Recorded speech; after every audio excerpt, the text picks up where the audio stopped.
آج کل ہمارے گھروں میں بہت سی پریشانیاں ہوتی ہیں، روحانی پریشانیاں، جسمانی پریشانیاں، بیماریاں، چونکہ ہم لوگوں کے عقائد ایمان کمزور ہو چلے ہیں، تو بعض اوقات کوئی ایسی چیز دیکھتے ہیں تو ہم فوراً کہہ دیتے ہیں کہ جن آ گئے ہیں، سایہ ہو گیا ہے، فلاں ہو گیا ہے۔ تو اس کے لیے روزانہ صبح اعوذ باللہ السمیع العلیم من الشیطان الرجیم بسم اللہ الذی لا یضر مع اسمہ شیء فی الارض ولا فی السماء وہو السمیع العلیم، یہ پڑھ کر 3 دفعہ یا 7 دفعہ پڑھیں، اور ساتھ سورہ حشر کی آخری آیات هو اللہ الذی، آخری 3 آیات، اور قل اعوذ برب الفلق، قل اعوذ برب الناس، اور درود شریف اول آخر میں، اور ایک دفعہ آیت الکرسی پڑھ کر آپ روزانہ صبح اپنے، اگر آپ گھر بار والے ہیں، بیوی بچوں کے اوپر، اپنے گھر کے چاروں طرف میں یہ پھونک دیں، صبح سے شام تک انشاءاللہ ہر چیز سے اللہ رب العالمین حفاظت فرمائے گا۔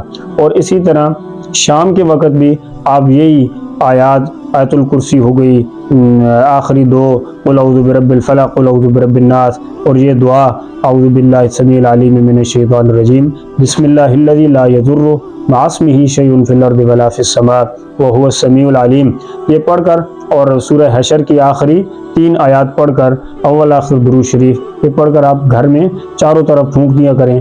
انشاءاللہ اللہ رب العالمین اپنے کلام کی برکت سے ہم سب مسلمانوں کی اور ان سب چیزوں کی حفاظت فرمائیں گے۔ کہ بعض اوقات لوگ کہہ دیتے ہیں جی تعویذ دیں، جی فلاں کریں فلاں کریں، یہ کیا ہوتا ہے؟ یہ ہمارے ایمان کی کمزوری ہوتی ہے۔ جب ایمان کی کمزوری ہوتی ہے، اور بعض اوقات ایسا بھی دیکھنے میں آیا کہ لوگ کہتے ہیں جی فلاں جگہ سے تعویذ لائے ہیں، فلاں سبق پڑھ رہے ہیں، فلاں سبق پڑھ رہے ہیں، لیکن پھر بھی جو ہے وہ کوئی کام نہیں کر رہا۔ لیکن ڈاکٹر جب دوائی دیتا ہے تو ڈاکٹر کیا کہتا ہے؟ ڈاکٹر پرہیز بتاتا ہے، فلاں چیز نہیں کھانی، فلاں چیز نہیں کھانی، فلاں چیز نہیں کھانی، پرہیز بتا رہا ہے کہ یہ چیز نہیں کھاؤ گے تو یہ کیا ہوگا؟ دوائی تمہارے وجود پہ، اس بیماری کے اوپر اثر کرے گی۔ اگر آپ پرہیز نہیں رکھتے ہیں نا تو دوائی اثر پھر نہیں کرتی ہے۔ اسی طرح ہم قرآن مجید کی تلاوت کرتے ہیں، ہم یہ آیات اور دعائیں وغیرہ تو پڑھتے ہیں، لیکن ہم گناہوں سے نہیں پرہیز نہیں کرتے۔ جب اسی کمرے میں وہ کیا کہتے ہیں اس کو، ٹی وی بھی لگا ہوا ہے، اس پہ فلم بھی چل رہی ہے، بڑی بڑی تصویریں بھی گھر میں لٹکی ہوئی ہیں، اور گھر میں شوقیہ طور پہ جیسے لوگ کتا پال رہتے ہیں وہ بھی بندھا ہوا ہے، گھر کے اندر ہے، گھر کے کمرے میں بھی آ رہا ہے، سارا کچھ ہو رہا ہے۔ یعنی اس قسم کی چیزیں جب ہمارے گھروں میں ہوں گی تو پھر تو رحمت کے فرشتے نہیں آئیں گے۔ یعنی پرہیز ہم نہیں رکھتے۔ جب ہم پرہیز رکھیں گے تو پھر انشاءاللہ ان چیزوں کے فوائد آپ اپنی زندگیوں میں دیکھیں گے۔ تو اس پہ ہم سب مسلمانوں کو عمل کرنے کی ضرورت ہے۔ تو پھر کیا ہوتا ہے؟ پھر ہم جتنی دعائیں مانگیں گے نا، پھر ہمیں دعاؤں میں حضوری نصیب ہوگی۔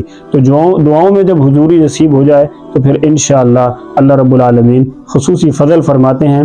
تو ضرورت جس چیز کی ہے وہ پرہیز کرنے کی ہے۔ اسی لیے فرمایا کہ تقوی کیا چیز ہے؟ تقوی یہ نہیں ہے کہ آپ بڑے بڑے نفل پڑھیں، لمبی لمبی تسبیح پڑھیں، لمبی لمبی وہ کیا کہتے ہیں رکھتے نیت کر لیں، نہیں۔